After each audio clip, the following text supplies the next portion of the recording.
Hi, I'm the Mostly Unseen Gamer, and this is my first trailer reaction. So, today a new trailer for New Mutants dropped, which vanished from the public eye when Disney bought Fox. The first trailer actually came out in October 2017, which in film terms is a long time ago, and it's suffered numerous delays since.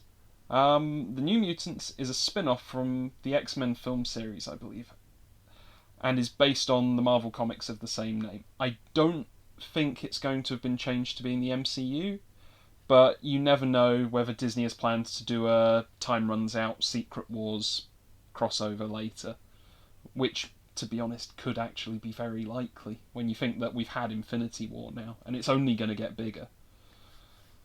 So, with that in mind, the original trailer rocked a very strong horror vibe, which is a little bit different for a superhero film. I know we've had things like Blade, Hellboy, but not from an X-Men or like a mainline superhero film. So for something that's a spin-off from the X-Men, a horror vibe is actually surprising, but not unexpected, because the X-Men have dealt with horror in the comics.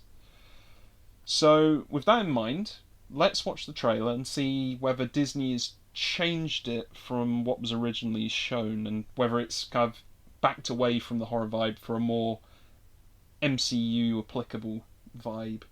It's that more heroic sense. So with that in mind, anyway, I'll get into some more details about all this after the trailer, as it may become clearer or more relevant what's happened to the film, and will give points of reference to any characters we want to discuss afterwards. No reason for conjecture when we can just watch it together. So with that in mind, here.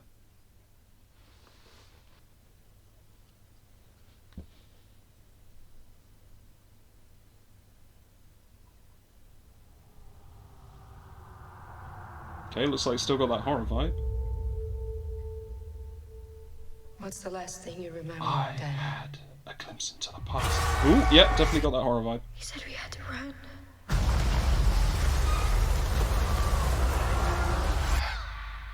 The reason you survived is because you're a very uncommon girl. Definitely feeling that horror vibe. Is that a place from You're not Glass? alone. Not anymore. Do you know what mutants are? Would anyone like to share their first time? Rain? I was 13. I thought it was a dream. I just lost control. Sam? I started panicking. Oh People god! got hurt. So that's cannonball. Myrtle? My girlfriend had burned her. Ileana? I killed 18 men, one by one. Okay, so magic's just going straight into full crazy territory. This isn't a hospital, it's a cage.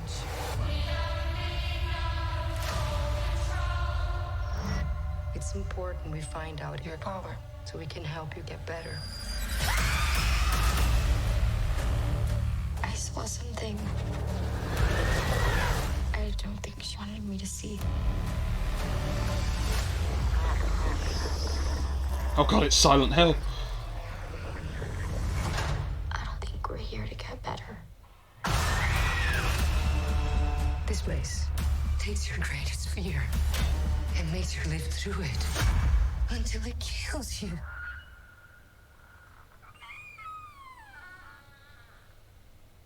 Who's there? We can get out of this together.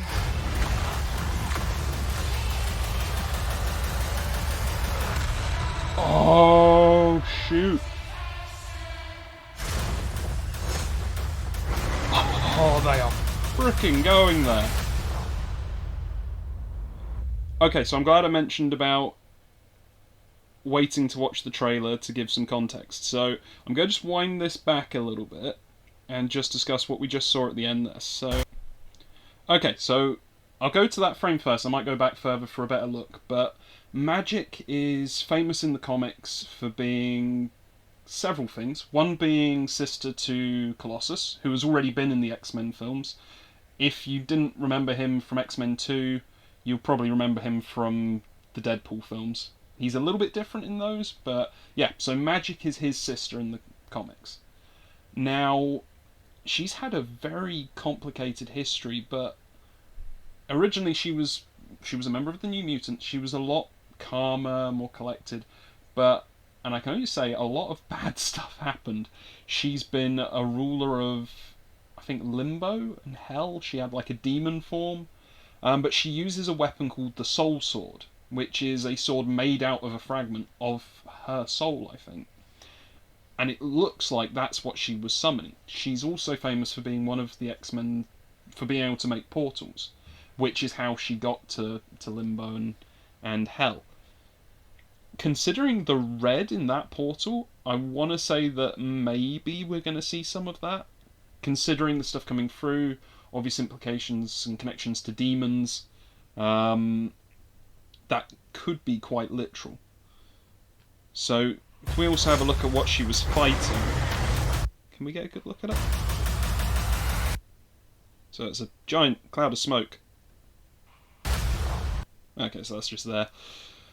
So, yeah, Magik's going to be an interesting character. She's actually... Anyway, I'll close this down. I'll bring it back if I need it for reference. So, I did make a few cast notes before I started the video. So, Magik is played by Anya Taylor-Joy, who also played Casey Cook in Glass and Split.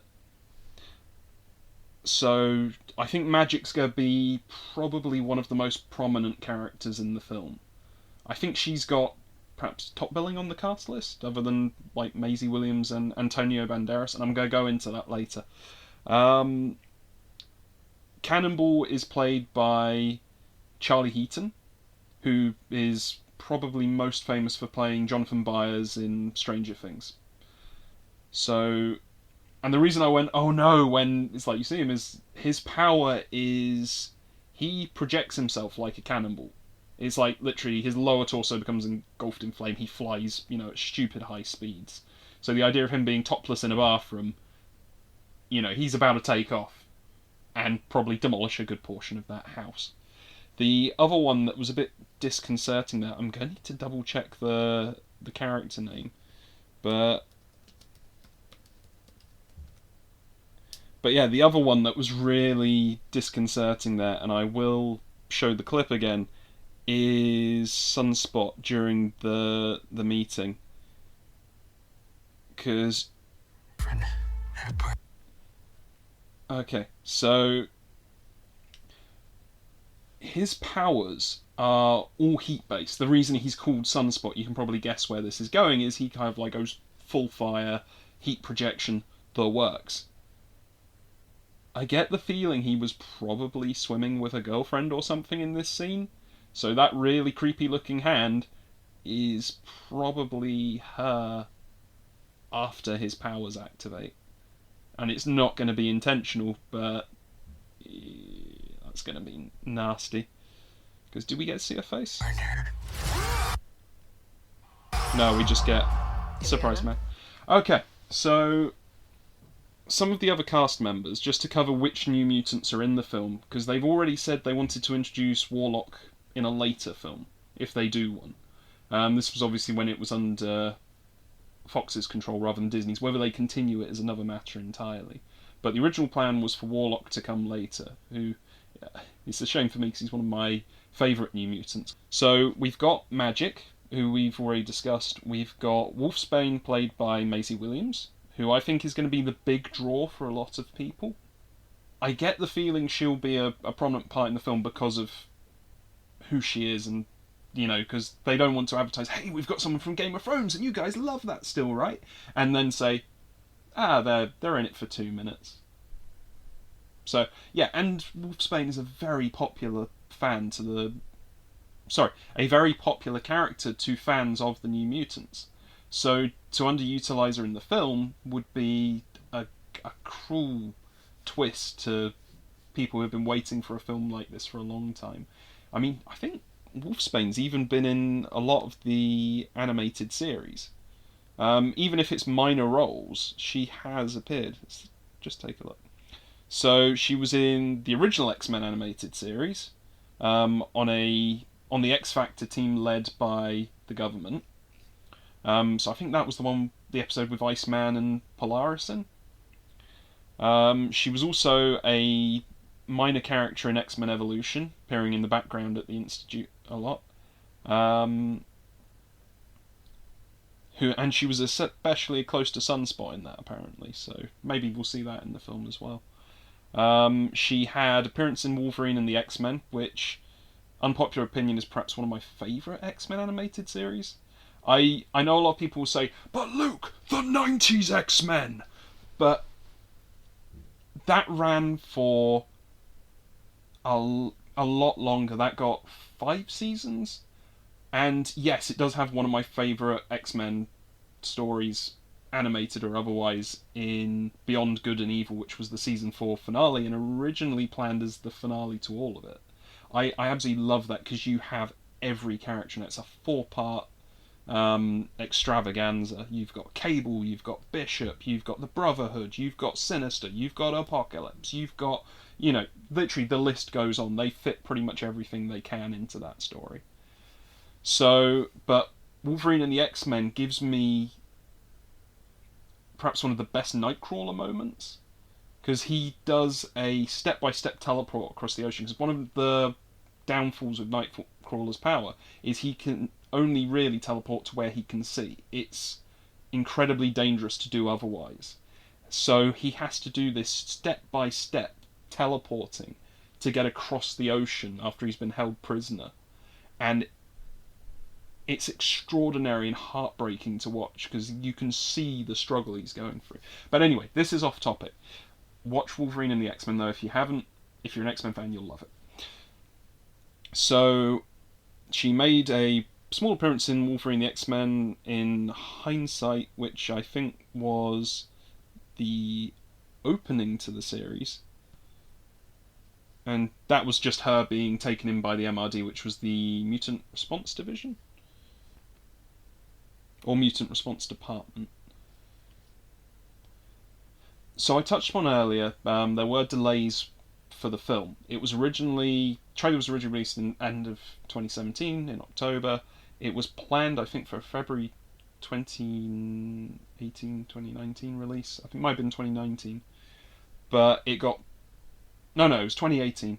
It got pushed back for Dark Phoenix, and then it basically dropped off the board when the Disney Fox acquisition started happening. So it's not necessarily for negative reasons. They have done a lot of reshoots as well. Originally, there were apparently a lot more plans for connections with Mr. Sinister, which they were building up in Deadpool and Wolverine as well, in Logan. So apparently they've dropped the Sinister connections, and then that's where Antonio Banderas comes in. He's apparently going to be a new character that they're going to be setting up as a villain. So the fact they're setting up a villain is a good sign. Disney might want to go forward with it, but we'll have to have a look at that later, because they'll probably base it on the success of this one. So if you want more of it, go see it and support it. But yeah, the reshoots aren't necessarily a bad thing. Apparently some of them originally were to make it scarier. And to make it more unique compared to the other X-Men films. So a lot more in the vein of how Deadpool stands out from the main X-Men films, and how Logan stands out from the main X-Men films. So yeah, I'm pretty hopeful. I like the look of it. I love the horror vibe. I love the setting. I'm hoping that they'll make good use of it. The other thing I'm interested in is the gravestones. That I'll just go back to that. So there is a scene with Wolfsbane among gravestones, and it counts 130, I think. Okay, so this is something I'm really interested in. Now, for X-Men, graveyard iconography has been used a lot. I don't know how many people remember X-Men the animated series with the Days of Future Past episodes, but they kind of opened and it kind of panned along gravestones for all the X-Men. I'm curious about the number, because in the background I can see 191. There's I think it's 143? 140? It's really weird, there's a 191 just at the end of that row when it's 143 before it. All the others seem to be in chronological order. 131, 132, 133, 134, 135. Loop it back, and it probably next row goes into the 140s. You've got a 140, 141. Maybe that's a 14. No, it definitely looks like a 3 because it curves around underneath. But and then just randomly at the end of the row, 191. Now, the numbers could mean a lot of things. My first thought as an X-Men fan is Genosha. In the comics, there was what I can only describe as a mass extinction event. But basically, Sentinels were sent to wipe out the mutant population. Genosha had become a haven for mutants. And the Sentinels came in, they wiped it out. And this was, I think, just before Emma Frost joined the X-Men. Because this was where they revealed she had a secondary mutation, and it was the diamond form. Because before then, she had only been a telepath. So, with that in mind, I'm really... it's a terrible thing to say, but I'm really hoping we might get some connections to Genosha. Maybe they'll set up a new X-Men canon. Or build on things that we've seen in some of the other films. Because I think New Mutants is more likely to be set in...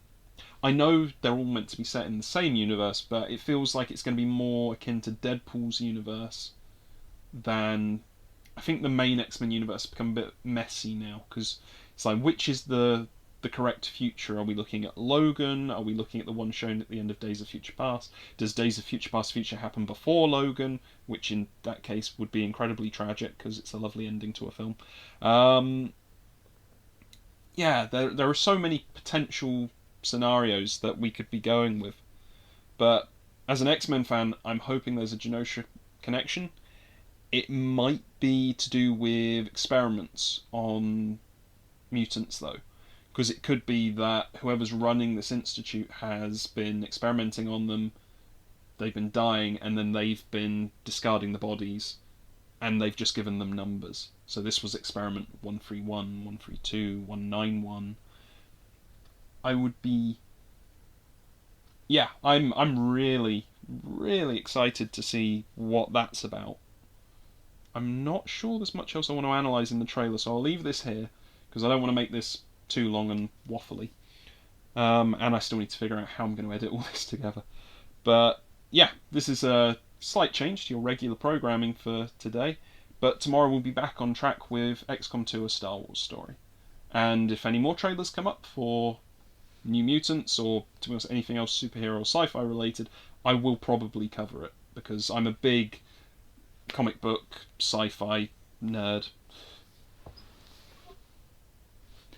I don't know if that stands out at all, or whether it's been subtly going unnoticed through the few videos I've done.